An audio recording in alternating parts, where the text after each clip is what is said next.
Live mula sa TV5 Media Center Reliance. Kasama ang buong puwersa ng News 5. Ito ang 28th KBP Golden Dove Awards at 13th Makatao Awards Best TV Newscast. Frontline Pilipinas. Sa Pulsa Video.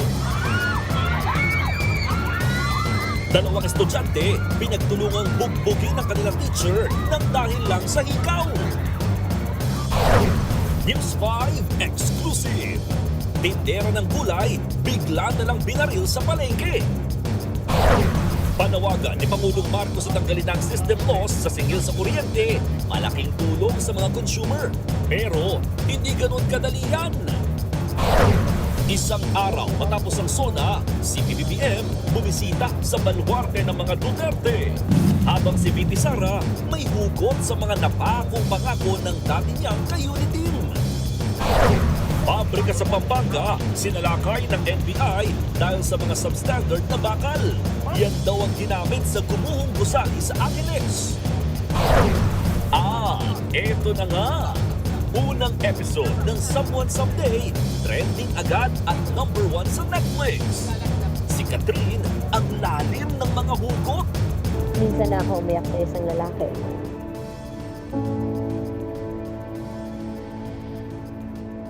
Last na yun.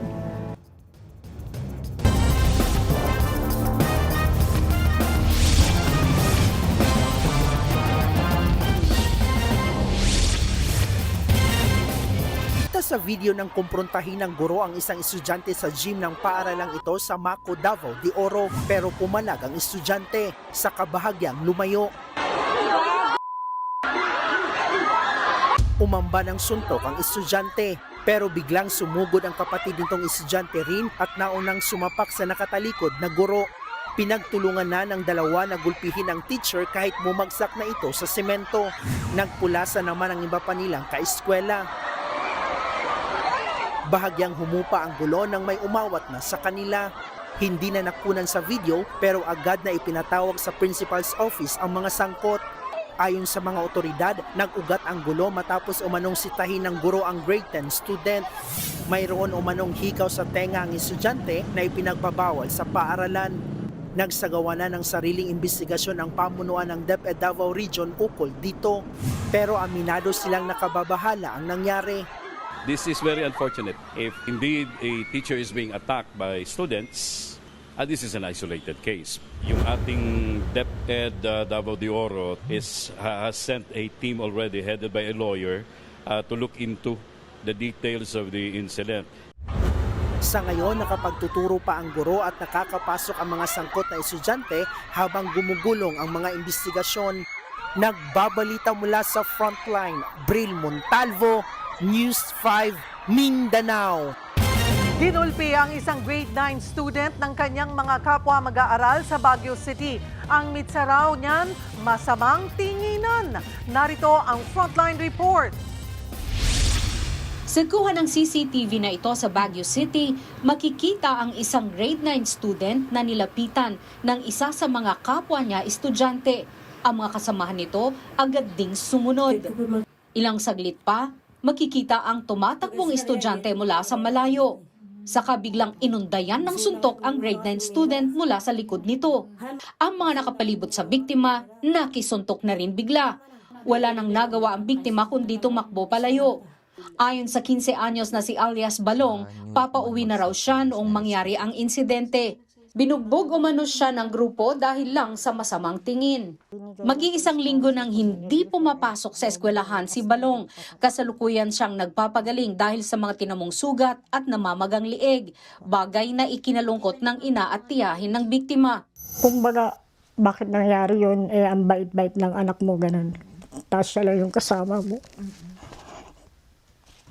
Yung hindi mo ina-expect na talaga na kumbaga, lahat ng makikita mo sa TV na naaawa ka sa mga batong dati na bubugbog, malalaman mo na gano'n din pala ang naramdaman ng anak ko. Makikita mo yung anak mo na unti-unting binubugbog ng mga kabataan is ang babata pa talaga nila. Kayang-kaya na nila kung pumatay pag gano'n po. Nagalit ako noon, mama.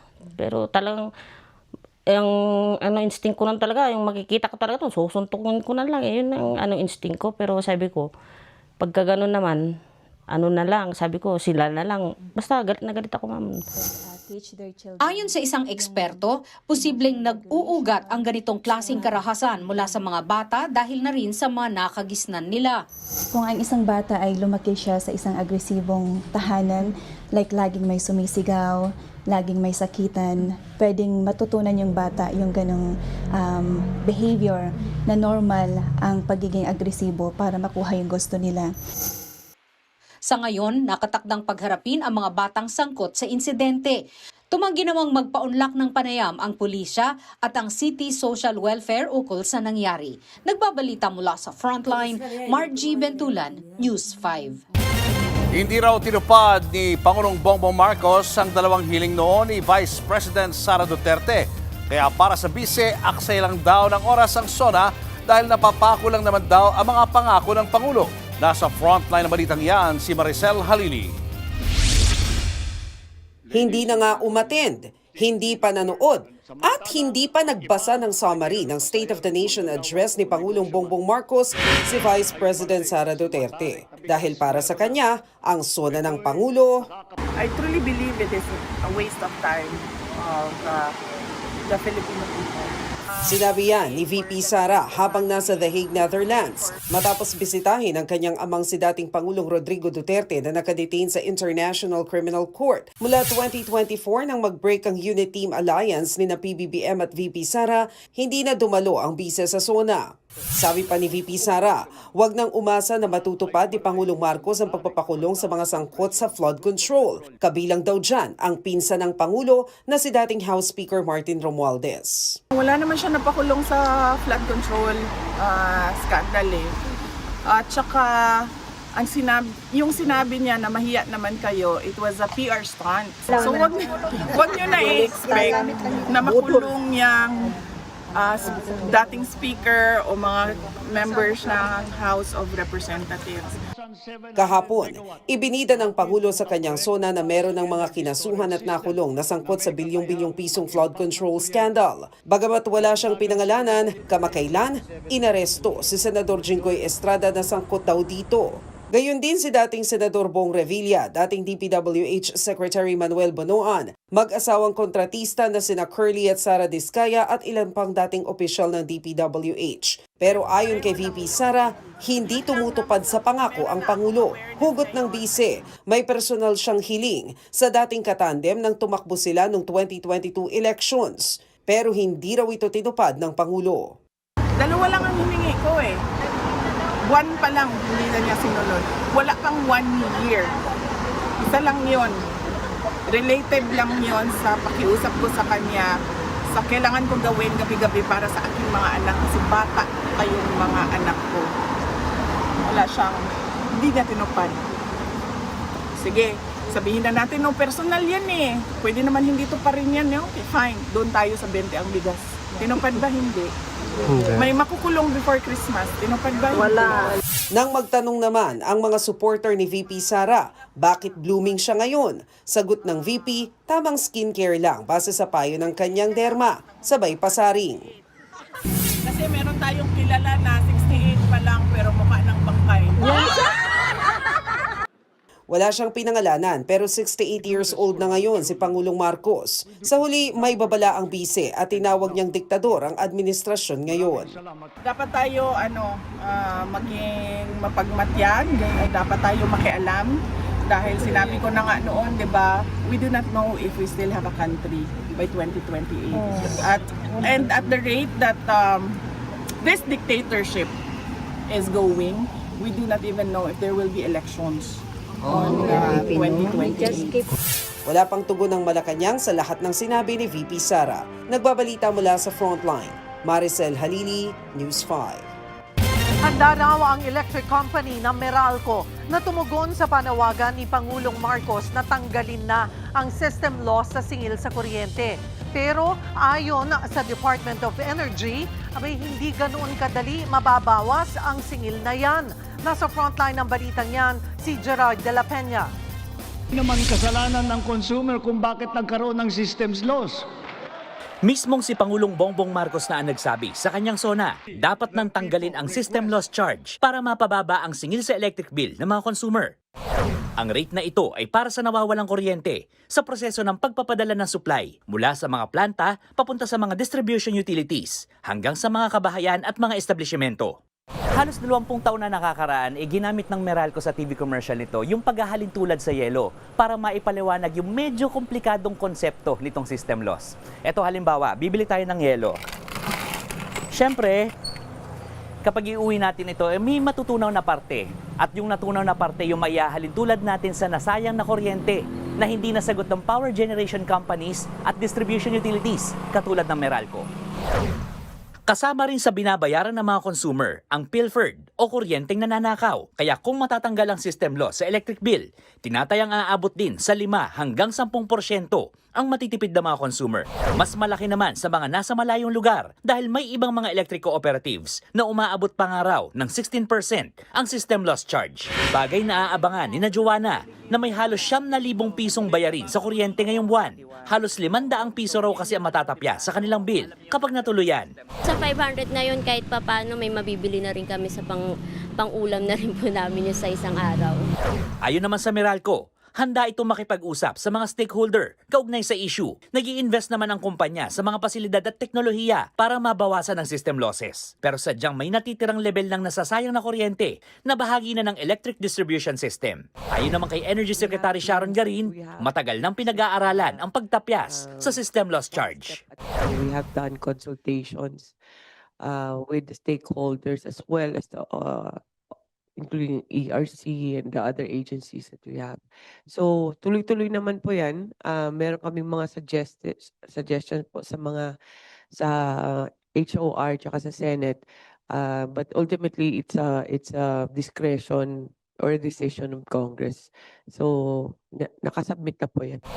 Kailangan kasing maamyendahan ng Electric Power Industry Reform Act o EPIRA Law para maisakatuparan yan. Target ng DOE na maipatupad ito sa loob ng 1 taon o sa susunod na SONA ng Pangulo. Kahit naman ang Energy Regulatory Commission o ERC, hihintayin daw muna ang gagawin ng Kongreso. Dapat ay malaman din natin doon sa magiging pag-amyenda sa IPIRA kung sino na ang papasan dito sa gastusing ito. Kasi itong system loss, nire-representan nito yung gastos sa paglikha ng kuryente at pag-transmit nito. Kung ito ay hindi maipapasa sa mga konsumidores, paano ito ma-absorb ng mga utilities o kaya ng iba pang mga stakeholders ng ating power sector? Nagbabalita mula sa Frontline, Gerard de la Peña, News 5. Isa sa mga isinusulong ni Pangulong Bongbong Marcos ang paglipat na sa electric vehicles. Pero para sa ilan, ang mga pinaka-problema umano sa transportasyon ang hindi raw nabigyang diin sa SONA kahapon ng Pangulo. Live mula sa EDSA, nasa Frontline na balitang yan si Ian Suyu. Ian, ano-ano ang mga naging sentimento ng transport sector sa naging SONA ng Pangulo? Julius, alam mo, plano nga ng Administrasyong Marcos na sa mga susunod na taon, karamihan daw ng mga sasakyan ng mga Pilipino ay magiging electric vehicle na. No? Yan ang nabanggit kahapon ni Pangulong Bongbong Marcos sa kanyang State of the Nation address. Yun nga lang, may ilang mga tsuper na tila nakukulangan at dismayado dahil anila, wala daw silang narinig o nakitang proyekto na nakalaan para sa kanila sa kabilayan ng patuloy na pagtaas ng presyo ng gasolina at produktong petrolyo.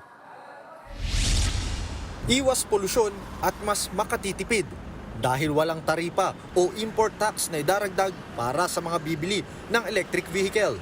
Yan ang isa sa mga nakikitang epekto para sa mga consumer kung ito na ang gagamitin.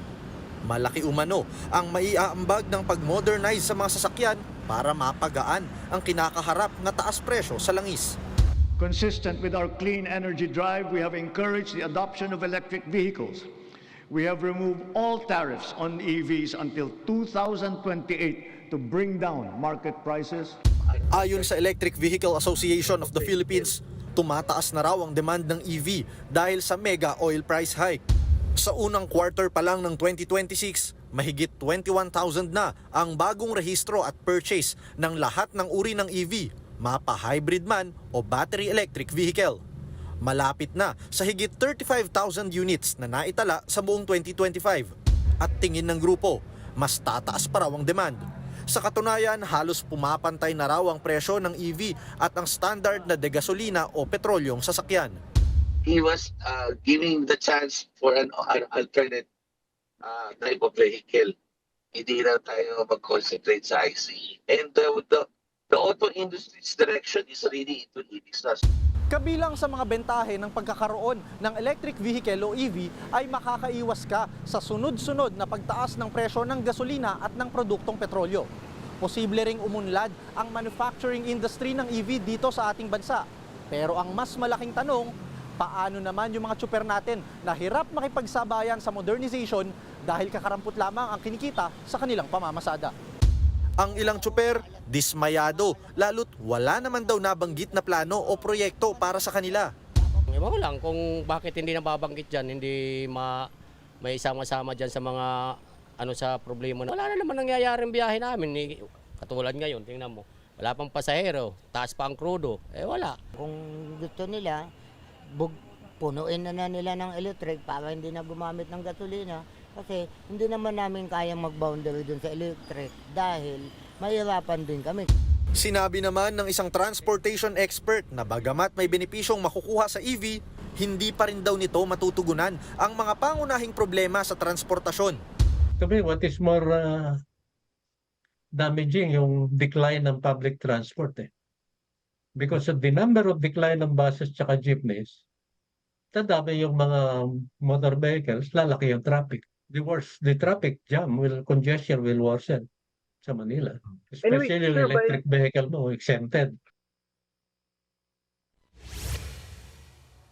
Julius, maidagdag lang natin, kanina nabanggit rin ni Professor Santiago na bagamat tansyan ng Administrasyong Marcos by 2040, nasa 50% na daw ng overall car users dito sa Pilipinas ay gumagamit na ng EV, tila malayo pa daw ito sa posibilidad na mangyari talaga in actuality. At sa katunayan nga, ang mas dapat daw natutukan talaga ay yung mga problema may kinalaman sa oil price hike at public na transportation, lalo't dadalawang taon na lamang ang nalalabi sa Administrasyong Marcos. Julius? At ito pa, Ian, kasabay ng pagtaas nga ng demand ng mga EV, ang tanong dyan, meron bang sapat na charging station itong mga EV na ito? At kung meron man, saan naman kaya ito tatayo? Julius, ayon nga sa Electric Vehicles Association of the Philippines, nasa EVIDA law, nakasaad doon sa batas na yung mga malls or yung mga malalaking gusali, kailangan yung mga parking lot nila or parking spaces nila may nakaalat dyan na nasa 5 to 10% nung kabuuang espasyo, nung parking space na yan, dapat nakalaan yan para sa charging station ng mga electric vehicles. Kaya ayon sa EVAP, tuloy-tuloy daw yung pagdami niyan. Sa katunayan, nasa mahigit 140 na raw yung mga charging stations mula Manila hanggang sa iba't ibang provinces dito sa bansa. Kaya mas magiging accessible daw yan para sa mga nagbabalak na gumamit ng EVs.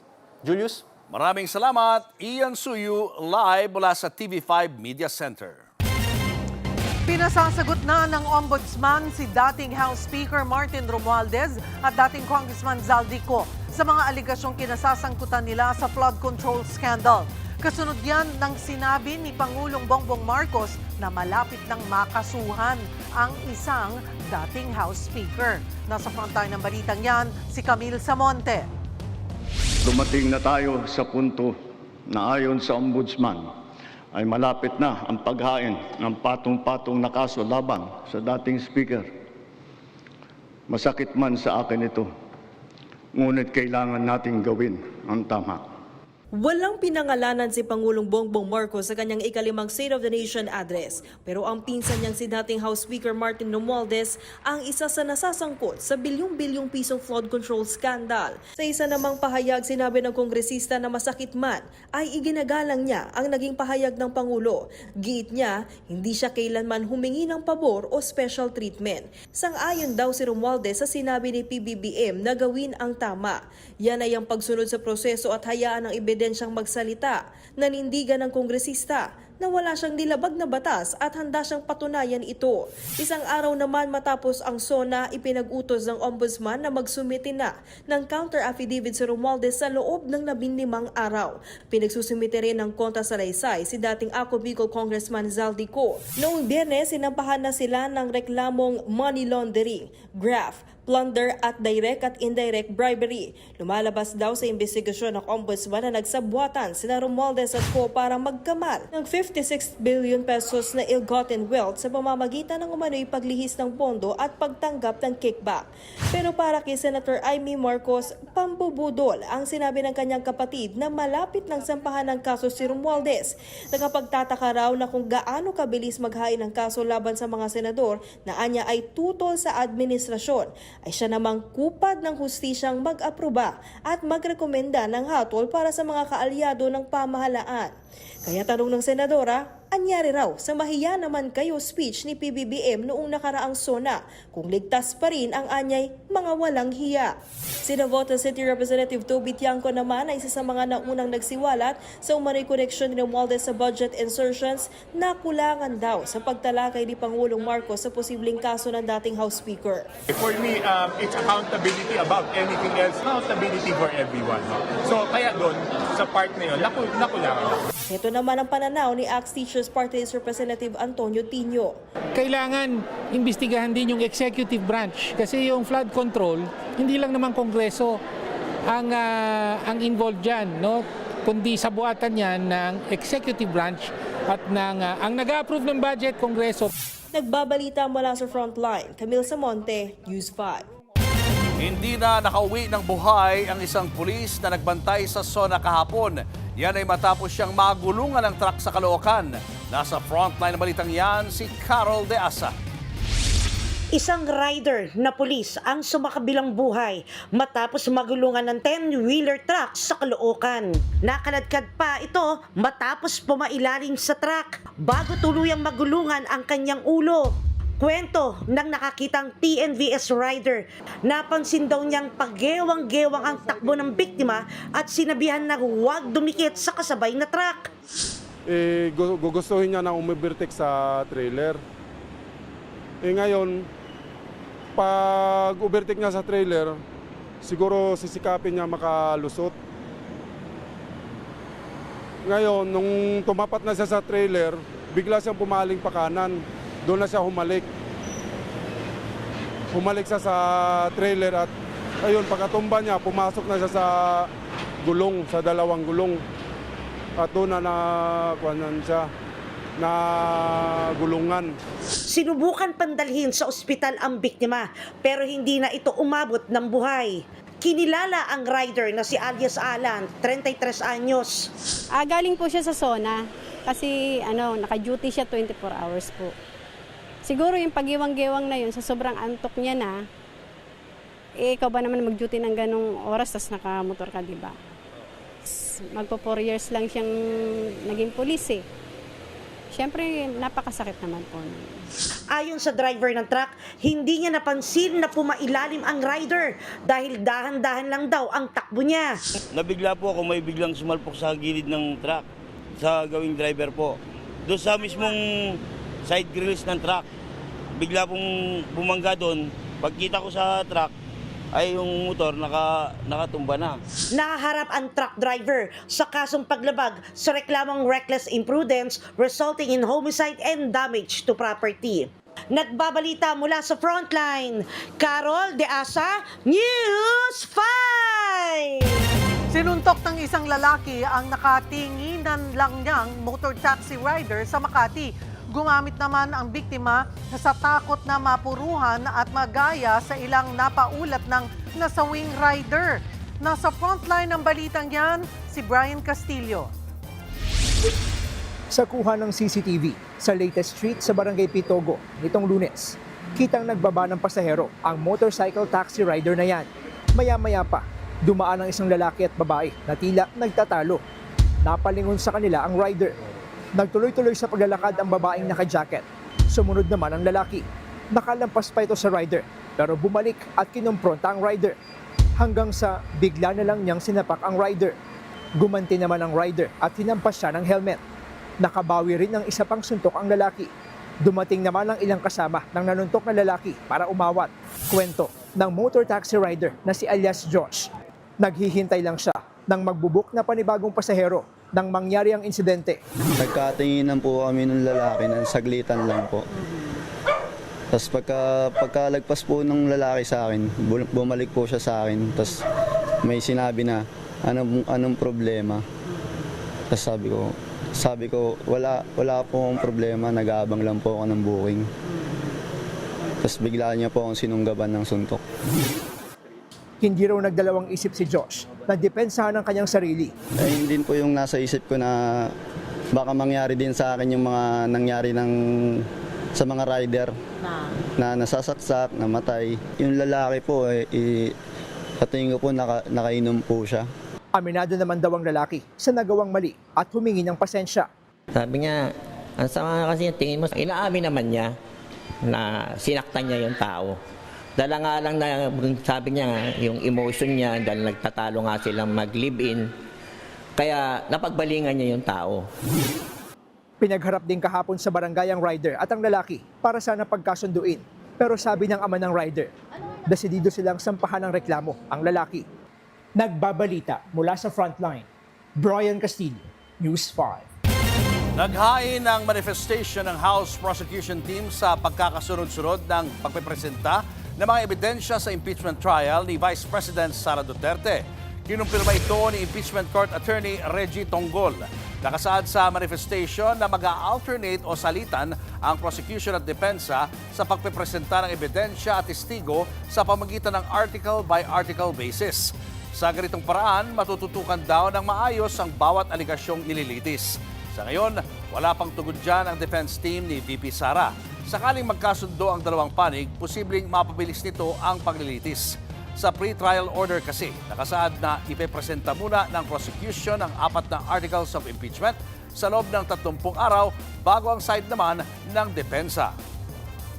Hopefully, kung mag-agree din yung respondent, then we will expect an order from the presiding officer either tomorrow or today to grant the said agreement. Panibagong low-pressure area ang namuo sa loob ng Philippine Area of Responsibility. Batay sa tala ng Pag-asa, huli itong namataan sa layong 310 kilometers silangang bahagi ng Borongan, Eastern Samar. Kumikilos ito pahilagang kanluran at madaraanan ng bahagi ng Samar Island, Bicol Region, gayon din ang mga probinsya ng Quezon at Aurora. Kaya naman asahan daw po ang maulang panahon sa mga nabanggit na lugar, kabilang na ang Eastern Visayas, Central Visayas, Caraga Region at Northern Mindanao. Uulanin din ang western section ng Luzon, bunsod ng paghina ng habagat. Asahang uulanin ang Metro Manila bukas, partikular na sa tanghali hanggang gabi. Bagamat hindi nakikitang magiging bagyo ang namataang LPA, patuloy na pinag-iingat ang publiko sa epekto ng masamang panahon. Susunod, 50 billion pesos posibleng mawala sa kita ng gobyerno kapag natuloy ang mga tax reform na gusto ni Pangulong Marcos. Paano ngayon babawiin yan?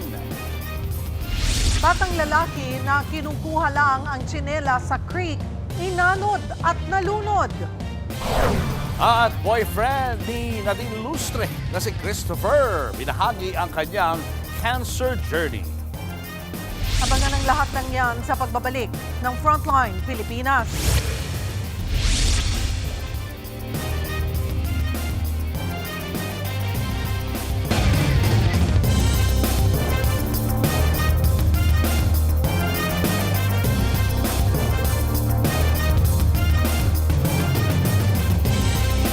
Mga kapatid, Julius Babaw po, nasa Middle East o saan mang dako ka ng mundo, manatiling may alam at may pakialam sa mga mainit na balita dito sa ating bansa.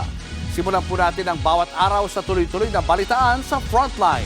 Mag-follow at mag-subscribe sa social media pages ng News 5. Nalunod ng isang batang lalaki habang kinukuha ang kanyang nahulog na tsinelas sa creek sa Taguig. Kasagsagan ng malakas na ulan kagabi nang matangay ng agos ang 7 taong gulang na bata. Agad nagkasa ng search and rescue ang mga otoridad pero bangkay na nang matagpuan ang paslit sa kabilang barangay kaninang umaga. Naglagay na rin ng harang ang barangay sa butas na bahagi ng riprap ng creek para hindi na maulit ang insidente. Tinatayang 50 bilyong pisong kita ng gobyerno ang mawawala sakaling matuloy ang isinusulong na tax relief measures ni Pangulong Bongbong Marcos. Kaya para makabawi, itataas daw ng Kamara ang buwis sa vape at mga plastic. Nasa frontline ng balitang yan, si Marian Enriquez. We will pursue tax relief measures that promote growth, that generate revenue, and advance equity towards socio-economic sustainability. Isa sa mga isinusulong ni Pangulong Bongbong Marcos sa kanyang ika-5 SONA ang pagbabawas sa mga binabayarang buwis ng mga manggagawang Pilipino. Nananawagan ako sa Kongreso upang maipasa ang batas na magbibigay ng bahagyang ginhawa para sa ating bayaring buwis. Una, agad niyang sinuportahan ng liderato ng Kamara. Sabi ni House Speaker Bogie Ding, maingat nilang pag-aaralan ang panukala. Layon din daw kasi nilang lumaki pa ang naiuuwing kita ng mga Pilipino. Si Labor Secretary Francis Tolentino, pinuri pa ang Pangulo sa panukala. Matutulungan daw nito hindi lang ang minimum wage earners kundi pati ang mga may mas bahagyang mataas ang sweldo. Si Economic and Planning Secretary Arsenio Balisacan nga, tinawag pang best SONA ang ika-5 SONA ni PBBM. It was down to earth. He touched on felt needs of every Filipino. Ang Trade Union Congress of the Philippines naman, wini-welcome ang pagkilala ng Pangulo sa problema sa buwis. Pero kung gugustuhin na rin daw natin ang progresibong tax system, abay bakit daw hindi pa itodo ang tax exemption sa mga kumikita ng 50,000 pesos pababa kada buwan? Bawat pisong pinaghirapan daw kasi sa overtime, puyatan at trabaho sa holiday ay dapat maiuuwi sa pamilya. Pero ano nga ba ang eksaktong gustong mangyari ng Pangulo sa tinatawag niyang tax relief? Una, palawigin ang sakop ng mga hindi na magbabayad sa income tax. Sa ilalim ng Philippine Tax Code, ang mga kumikita lang ng taxable income na 250,000 pesos at pababa kada taon ang exempted sa pagbabayad ng income tax. Ang gusto ng Pangulo, palawakin ito hanggang sa mga sumasahod ng 350,000 pesos kada taon. Ibig sabihin kung ang taon ng kita mo minus ang statutory deductions gaya ng SSS, GSIS at iba pa ay hindi lalagpas sa 350,000 pesos, wala ka nang babayarang buwis kahit piso. Pangalawa, ang pagtanggal sa minimum corporate income tax. Ito yung flat 2% na buwis na binabayad ng mga maliliit na negosyo sa gobyerno para masigurong nakapag-aambag sila sa government revenues kahit wala silang kitain. At ang panghuli, ang pagbibigay ng amnestiya sa mga hindi nababayarang buwis. Ibig sabihin kung may dati ka ng hindi nabayarang income, estate o value-added tax, pati ang multa, pwede mo ulit itong utay-utayin bayaran para ma-clear ang iyong record. Ayon kay House Ways and Means Committee Chairperson Miro Kimbo, inaasahang maipatutupad ito sa January 2027. Pero target ngayong Agosto ay maipasa na ang panukala sa Kamara. Sabi pa ni Kimbo, tinatayang nasa 50 billion pesos ang mawawalang kita ng gobyerno sa pagpapalawig ng annual tax exemption.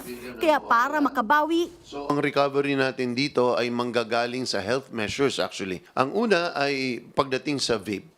Napakababa ng tax rate dito. Pangalawa ay manggagaling din sa tobacco-related taxes na kailangan natin i-index o kailangan natin repasuhin at baguhin. Meron din tayo on plastics. So itong plastics ay umaarangkada na rin po ito. So ito ang isa sa mga pangunahing cost ng baha. Ayon naman sa isang eksperto, hindi dapat hayaan ng administrasyon na mapolitika lang ang panukalang tax relief. We deserve not just a tax relief but the increase of take-home pay by reducing the burden that was already assumed by middle class for the longest time. Nagbabalita mula sa Frontline, Marian Enriquez, News 5. Showbiz, eto na nga! Mga kapatid, eto na nga ang mga umaarangkadang showbiz balita ngayong Martes.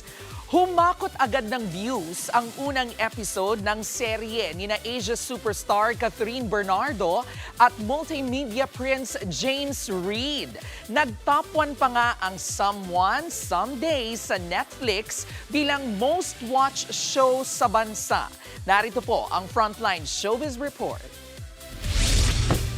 Anong gagawin mo kapag hindi ka sinipot sa altar ng groom mo? Nako!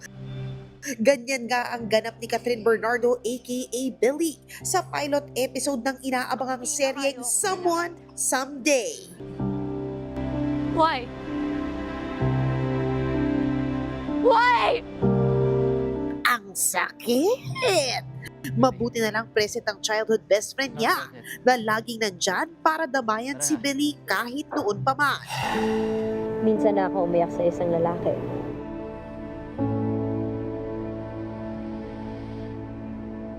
Last na yun. Ang lalim ng hugot.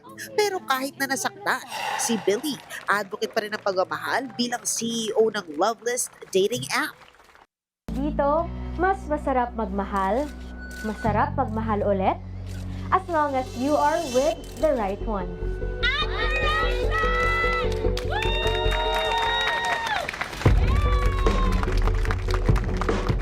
Pero eto na nga, may girlfriend pala ang beshi mong si Jordan. At nagpatulong pa nga si ate girl kay Billy sa proposal. Ng favor sa'yo. Paano na lang ang Billy Jordan ship ng netizens? O diba, pasabog talaga sa kilig, lungkot at inis. Unang episode pa lang yan ha. Kaya naman trending ang serye sa TikTok. At lalo na sa Netflix na nag-number 1 sa top 10 most watched shows sa bansa sa loob lamang ng 12 hours after mag-premiere. Abangan ang umiinit pang kwento ng Someone Someday 8:45 p.m. sa Todo Max Primetime 5 ng TV5. Nagbabalita mula sa Frontline, MJ Marfuri, News 5. Susunod, DNR sisiguruhin daw na hindi makakasira sa kalikasan ang pinaplanong Paxilica Hub sa Tarlac. At News 5 exclusive, tindera sa palengke, binaril, pero ang biktima napagkamalan lang daw. Yan at iba pa sa pagbabalik ng Frontline Pilipinas.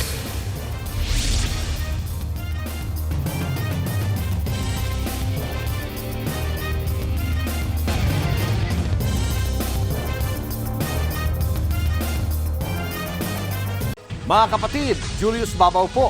Nasa Middle East o sa amang dako ka ng mundo, manatiling may alam at may pakialam sa mga mainit na balita dito sa ating bansa. Simulan po natin ang bawat araw sa tuloy-tuloy na balitaan sa Frontline. Mag-follow at mag-subscribe sa social media pages ng News 5. Ibinasura ng Sandigan Bayan ang petisyon ni Senator Jinggoy Estrada na makapagpiyansa sa kasong plunder.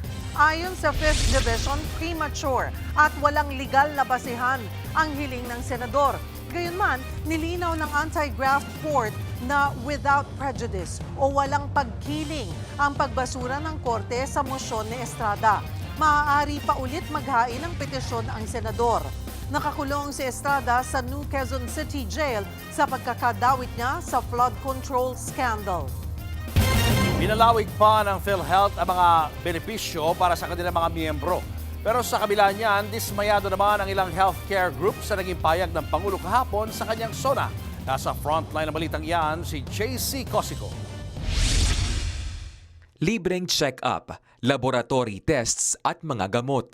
Ilan lamang yan sa primary care services na alok ng Yaman ng Kalusugan Program o YAKAP. Target din ng pamahalaan na mag-accredit ng mas maraming clinic sa bansa. Isa yan sa mga nabanggit ni Pangulong Bongbong Marcos sa kanyang ikalimang State of the Nation Address o SONA. Kung kailangan talagang magtungo sa pagamutan, patuloy na pinaparami ng PhilHealth ang sakop nitong mga sakit, kondisyon at serbisyo. Ayon sa Pangulo, sa 25 milyong Pilipinong rehistrado sa YAKA program, umabot sa 4.5 million ang nakapagpasuri. Sa susunod na taon, isasama na rin sa coverage ng PhilHealth ang iba't ibang klase ng blood tests at gamot upang maagang madetect ang posibleng sakit sa bato, atay, thyroid at hepatitis B. Para naman sa mga batang may developmental disabilities, itataas ng PhilHealth sa 150 ang therapy sessions mula sa 90. Para din po maging independent somehow ang ating mga pasyente kapag naagapan at napigyan ng lunas. Pero dismayado pa rin ang ilang grupo ng healthcare worker. Bigo raw ang Pangulo na talakayin ang mga isyong matagal na nilang ipinapanawagan, tulad na lamang ng pagtaas ng sahod at benepisyo ng frontline workers. Kasi actually kami nandito para tumulong para mapaganda ang sistemang pangkalusugan, pero ang nangyayari po kami mismo ay napapabayaan. Para sa Filipino Nurses United, ito ang dahilan kaya maraming health workers ay mas pinipili na lamang mang-ibang bansa. Dahil sa hindi niya natugunan yung basic na mga problema. Ito ay refleksyon ng mababang pagpapahalaga doon sa batayang karapatan sa kalusugan. Kaya panawagan nila sa huling 2 taon ng panunungkulan ng Pangulo ay bigyan naman sana sila ng atensyon. Nagbabalita mula sa Frontline, JC Cosico, News 5. Tiniyak ng Department of Environment na hindi nito hahayaang masakripisyo ang kalikasan sa pagpapatayo ng PAC Silica Industrial Hub sa Tarlac. Ayon sa ahensya, sa laki daw ng investment na papasok dito, kumpiyansa silang susunod ang PAC Silica sa pagkakaroon ng Environmental Compliance Certificate. Sabi pa ng DENR, walang naninirahang komunidad na maaapektuhan sa bahagi ng New Clark City kung planong itayo ang industrial hub. Ang PAC Silica ay inisyatibo ng Amerika na layong gumawa ng supply chain para sa AI, semiconductor at mahahalagang mineral. Ito pong initial area identified is within the New Clark City po. Wala pong mga inhabitants po doon in this area. I think it's a little over 1,000 hectares that they have identified already for this. So in that sense, hindi po madidisturb ang community. Definitely, we look forward to a big project like this that will provide jobs and help the economy. But we will definitely not sacrifice the environment. Siniguro rin ng Department of Energy na susunod sa tamang requirements ng PAC Silica para sa kakailanganin nitong kuryente. Bumubuo na raw ang ahensya ng circular na magiging pamantayan para sa ganito kalaking data center. So whether it's 50 megawatts, 100 megawatts, or 5,000 megawatts, pwede tayong mag-supply niyan. But we just need to make sure na ang anything we do to power a data center or hub will not put the rest of the country at a disadvantage para may protection ang mga consumers natin dito. Pero para kay Akbayan Party List Representative Chel Diokno, hindi dapat madaliin ang PAC Silica. Konsultahin daw dapat ang mga residente sa Tarlac at siguraduhin hindi magdudulot ang PAC Silica ng pagtaas ng presyo ng tubig at kuryente. Showbiz, eto na nga! Mga kapatid, eto na nga, ibinahagi ng boyfriend ni Nadine Lustre ang kanyang journey noong magka-cancer. Kwento nga po ni Christoph Barrio sa kanyang TikTok video sa edad na 27. Sinabi sa kanya na ilang linggo na lang daw ang kanyang itatagal. Na-diagnose siya ng lymphoma na isang uri ng cancer sa lymph nodes. Pero hindi raw po siya sumuko. Nagpuntang France si Christoph at doon nagpagamot. 2 buwan siyang sumailalim sa chemotherapy at immunotherapy. At ngayon, 3 taon ng cancer survivor si Christoph. Taong 2022 nang isapubliko nina Christoph at Nadine ang kanilang relasyon. Susunod, pabrika ng substandard na mga bakal na posible raw nagamit sa flood control projects bistado sa Pampanga. At Alice Dixon, binahagi ang walang kupas na beauty sa kanyang late 50s. Tutok lang mga kapatid, magbabalik pa ang Frontline Pilipinas.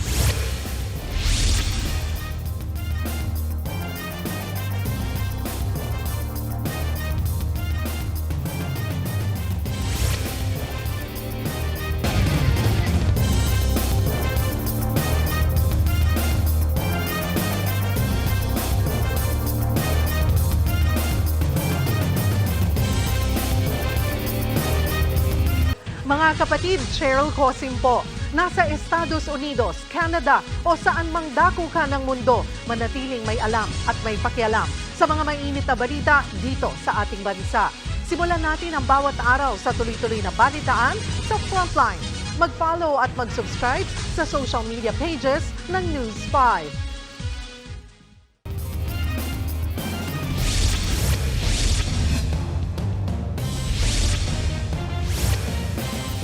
Nabisto ng mga otoridad ang pabrika ng substandard na mga bakal sa Pampanga. Posibleng nagamit daw yan sa mga palpak na flood control projects maging sa Gumuhong Gusali sa Angeles City. Nasa frontline na balitang yan si Gio Robles.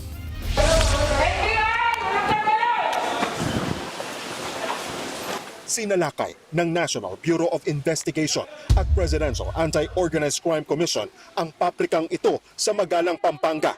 Sa loob, tumambad sa kanila ang mga substandard na bakal na nagkakahalaga ng higit 3 bilyong piso. Sa pagsusuri ng NBI, dito umano nang galing ang materyales sa Gumuhong Gusali sa Angeles City, Pampanga noong Mayo. 2018 pa nag-ooperate ang planta, kaya maaring kumalat na ang mga substandard na bakal sa iba pang lugar at hindi malayong nagamit din sa mga palpak na flood control projects. Bagsak presyo raw kasi ang benta sa mga bakal, kaya tinatangkilik ng mga kontraktor. Pwedeng masabing mas mura, pero baka nadadaya tayo. Yung test buy na ginawa namin, buong Pilipinas, so ibig sabihin na-saturate yung market. That's why there was a question kanina, we're coordinating with DPWH. Hindi lang daw mga depektibong bakal ang nakita sa loob. Sa pagsusuri ng mga otoridad, lumalabas din na iligal na nagtatago, gumagamit at nagpoproseso ng radioactive industrial materials ang kumpanya.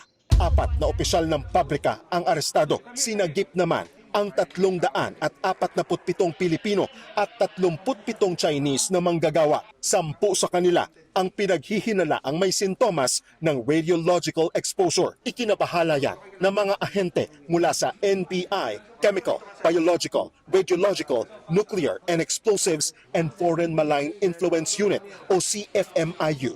You deal with alpha emitters such as thorium and uranium.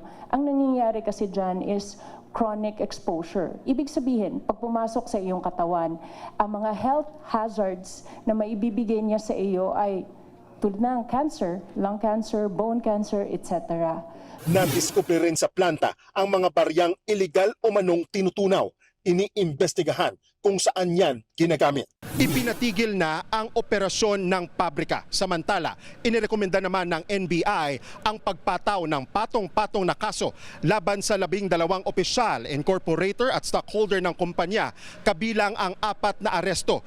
Ilan sa mga nilabag umano nila ang Philippine National Nuclear Energy Safety Act, Philippine Clean Air Act at Consumer Act of the Philippines. Nagbabalita mula sa Frontline, Gio Robles, News 5. Nagsumite ng mga ebidensya sa Ombudsman si Senator Ping Lacson kaugnay sa maanumalya umanong infrastructure projects sa Taguig City. Ayon sa senador, tinitignan nila ang pagsasampa ng kasong plunder, malversation at paglabag sa Anti-Graft and Corrupt Practices Act. Git ni Lacson dahil ito sa paggawa ng umano'y illegal na reclamation projects, mga kaso ng double appropriations sa mga proyektong nagawa na at paggamit ng mga recycled na picture para palabasing kompleto ang isang proyekto. Kontrolado raw ito ng iisang tao mula pa noong 2019.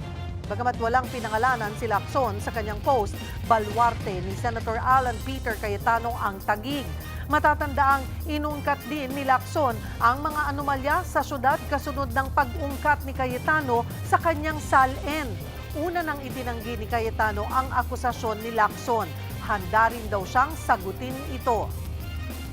I welcome that because in the same manner that I tell everyone that kailangan ng accountability, same din naman. Ang sabi ko lang naman, sa tamang venue, tamang panahon, witness ang buong kababayan namin sa Taguig at lahat ng nagiging bisita, ang produkto ng good governance. Makikita nyo naman po talaga yung development. Showbiz, eto na nga! Mga kapatid, ito na nga, reunited si Wilbert Ross at ang grupong hashtag sa kanyang sold-out concert.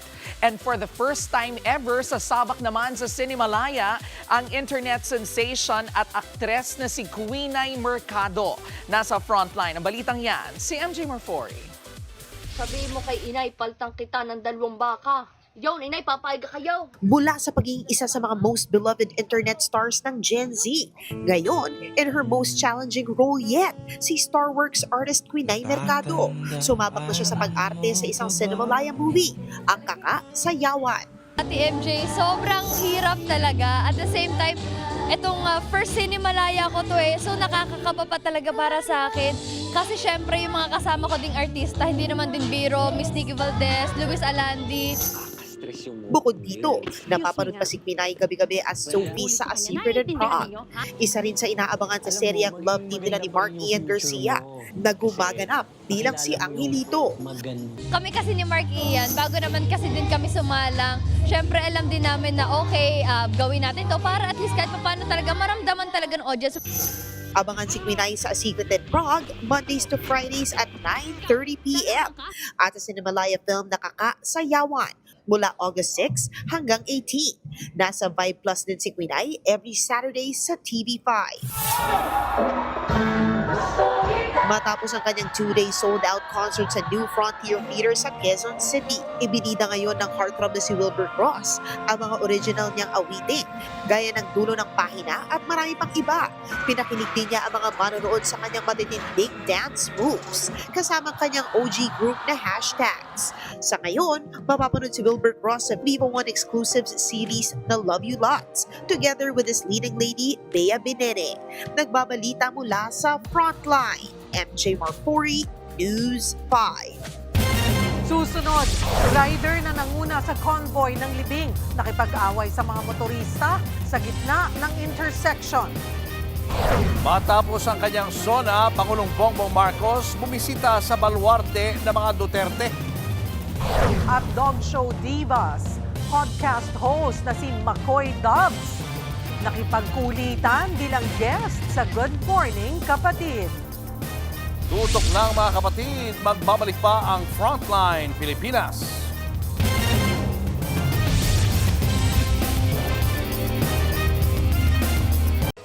Mga kapatid, Cheryl Cosing po.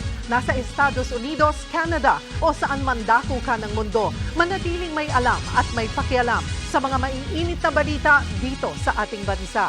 Simulan natin ang bawat araw sa tuloy-tuloy na balitaan sa Frontline. Mag-follow at mag-subscribe sa social media pages ng News 5.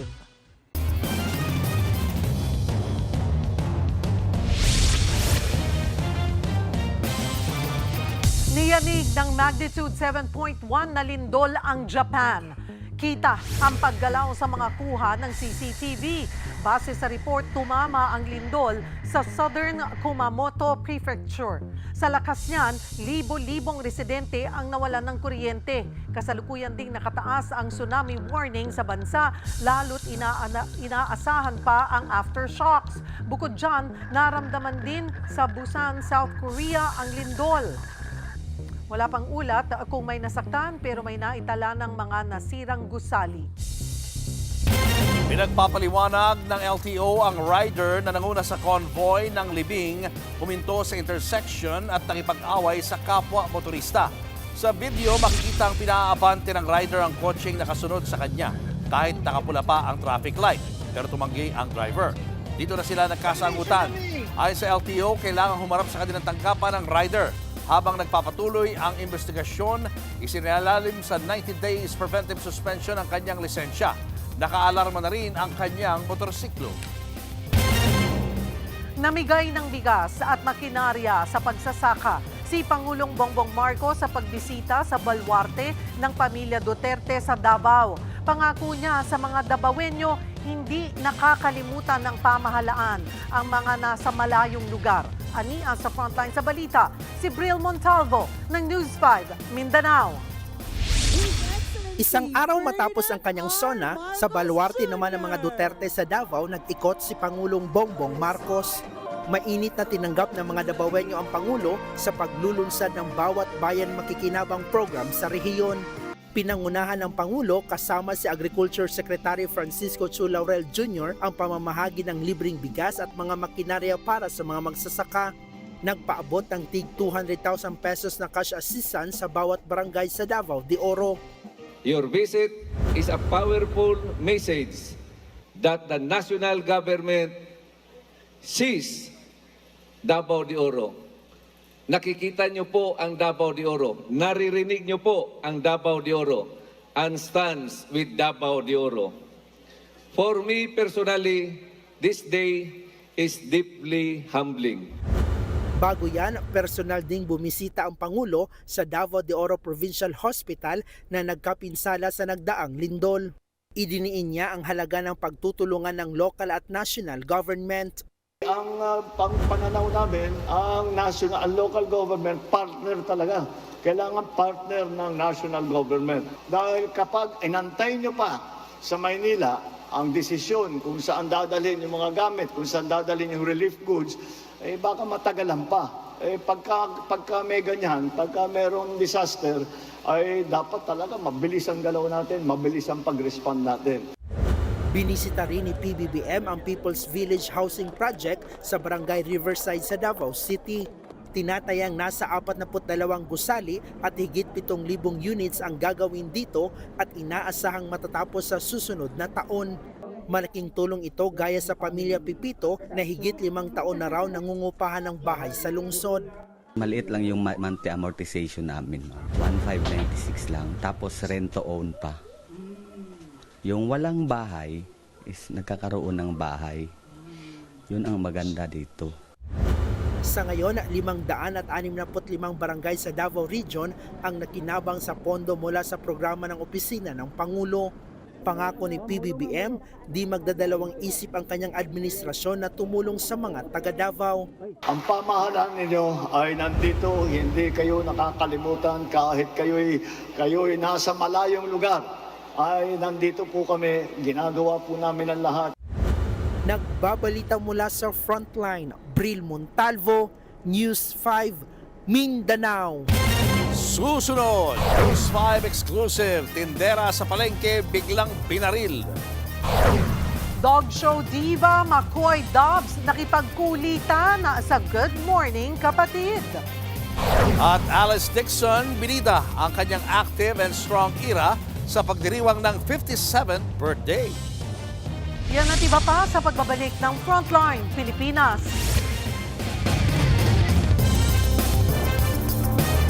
Mga kapatid, Julius Babaw po, nasa Middle East o saan mang dako ka ng mundo, manatiling may alam at may pakialam sa mga mainit na balita dito sa ating bansa. Simulan po natin ang bawat araw sa tuloy-tuloy na balitaan sa Frontline. Mag-follow at mag-subscribe sa social media pages ng News 5.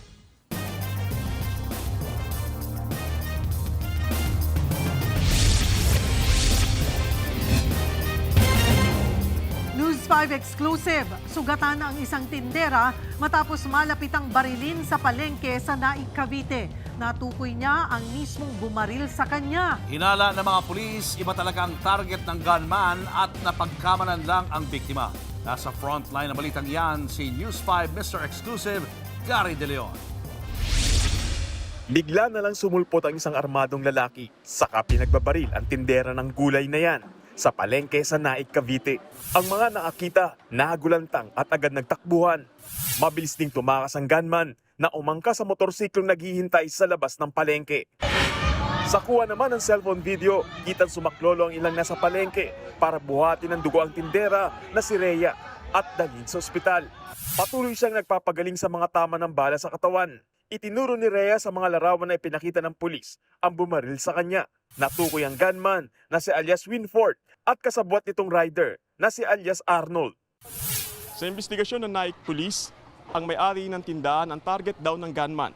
Pero sa pagmamadali nito, ang tindera ang kanyang tinamaan.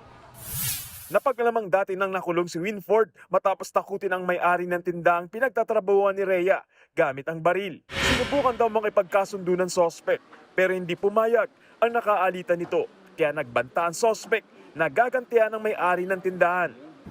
No, kung pagpapasihan natin sir yung physical build, no, tsaka yung looks nitong victim, halos magkapareha sila sir nung kanyang amo. And we were able to establish na ang talagang target dyan sa amo dahil meron pong personal grudge itong suspect with the family nitong amo ng victim. Agad nagsagawa ng manhunt operation ng Naik Police. Natagpuan sa isang bahay sa General Trias, Cavite ang jacket ng gunman pero hindi na makagilap ang dalawang suspect. Hinala ng mga pulis nagsimula na magtago ang dalawa nang malamang buhay ang kanilang biktima. Patuloy silang tinutugis. Mahaharap sila sa reklamong frustrated homicide. Nagbabalita mula sa Frontline, Gary De Leon, News 5. Nabisto ang operasyon ng umano'y iligal na paihi ng langis sa isang compound sa Lucena City sa Quezon. Arestado ang 13 na aktohang nagsasalin ng nakaw umanong petrolyo. Inililipat nila ito mula sa mga tanker truck papunta sa mga basyong tangke. Nasabat ang may higit 16 million pesos na halaga ng produktong petrolyo, mga sasakyan at kagamitan sa pagsasalin ng langis. Sa investigasyon ng mga pulis, kinukuha ng mga suspect ang petrolyo sa depot sa Sariaya. Pagkatapos ay dinadala ito sa Lucena at bagsak presyong ibinebenta sa iba pang seller ng petrolyo. Sinampahan na ang mga suspect ng kaukulang reklamo. Tinutukoy pa ang leader ng operasyon. Showbiz, eto na nga! Eto na nga, Alice Dixon turns 57 today at ito raw ang kanyang healthiest era. Sa uploaded birthday photos ng aktres sa Facebook, abay pinatunayan niya na walang kupas ang kanyang ganda. Anya, this is 57. Fresh na fresh at syempre, fit na fit in her bikini outfit. Sabi pa nga po ni Alice, maaga raw siyang inensayo ng kanyang tatay sa sports. At hanggang ngayon, tuloy pa rin ang kanyang pagiging active and strong. Ito pa nga, McCoy Dobbs in the house. Nakipagkulitan ng other half ng podcast na Dog Show Divas. Sa Good Morning Kapatid kaninang umaga. Ang mga kulitan moments, silipin sa Frontline Showbiz Report na ito. Aming pagbabalik!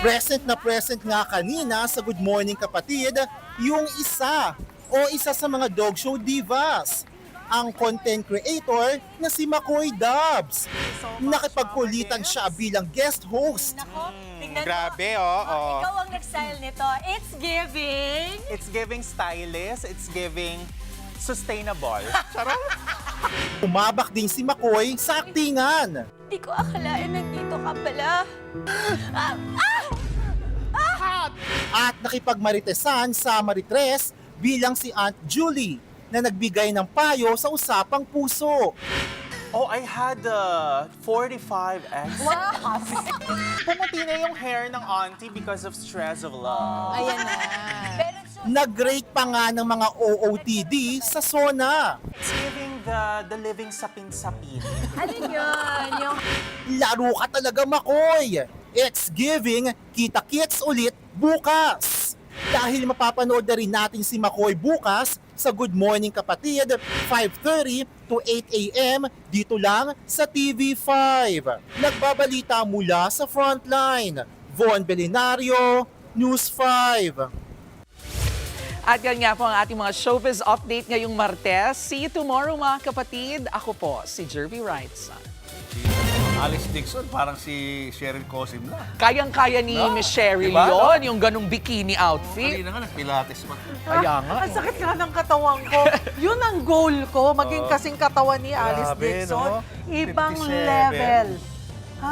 Meron pa akong 5 years para ma-achieve ko. Bago ako Kung mahabol mo yan, Pag Cheryl. ready ka na, mag-post ka ng mga nakaganong outfit, naka-bikini, ha? Para Pwede ba makita naka-suit namin na lang? Fit na fit ka. Uy, pero ito si Jervy, namimiss niya ng morning show. Oo nga. Alam mo, pwede nga. Dati kasi nag-morning show ako 3 years eh. Guestin niyo naman ako sa Good Morning Kapatid. Oh, yan nanggaling sa'yo. Yan. Para magsama kami ni McCoy. Kaya ni George gumising. Oo, 3 a.m. gising na ako. Bakit ikaw, ilang years mo mag-ginawa? Ayun, dalawa yun. Hindi, pero mas mahaba ka. Tagal. Ikaw ang OG, Papu eh. Kailan ba yun? Oo, Hindi ko OG. mabilang kung ilan eh. More than 10 years OG yun. sa pinaka-OG. Diba? More than 10 years. Oo. Ganun Ako late katagal. na ako dumating. Pero Oo. baka... Pag bata ka pa, katulad ni Jervy. Pwede. Kaya pa. Pero pag mga katulad natin, okay na tayo sa panggabi. Uy, pero totoo yung sabi sa akin ni Nora Chiki, Alam mo, Cheryl, pag ganito na edad mo, it's so easy to wake up in the morning. Totoo. Hindi ako nahirapan. Ang dali ko gumising, pero may catch. Pagdating ng hapon, kailangan ko na ng nap. Kailangan ng Kaya pala siesta. kanina, hiccup siya. Pag-re-recharge sa hapon. Kailangan mo ng siesta. Ganun na pag nagkakaedad. So, ibigay na natin kay Jervy. Tama, sa mga bata na lang yan. Pag-gising. Ako magkita tayo sa umaga. Ayan, baka bukas, nandiyan na si Jervy. Oo. Pwede. Pero nakakatuwa Sir kasi. Patrick. Sige, yan na. Nakarating na. Okay po. Abangan niyo ulit kami bukas dito sa TV5 sa 1PH RPTV, True TV at 105.9 True FM. Kami ang inyong mga kapatid sa Balitan at Public Service. Walang iwanan sa Frontline Pilipinas. Susunod na ang Sigapo.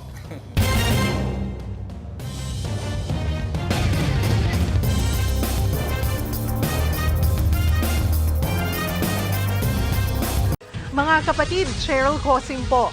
Nasa Estados Unidos, Canada o saan mang dako ka ng mundo, manatiling may alam at may pakialam sa mga mainit na balita dito sa ating bansa. Simulan natin ang bawat araw sa tuloy-tuloy na balitaan sa Frontline. Mag-follow at mag-subscribe sa social media pages ng News 5.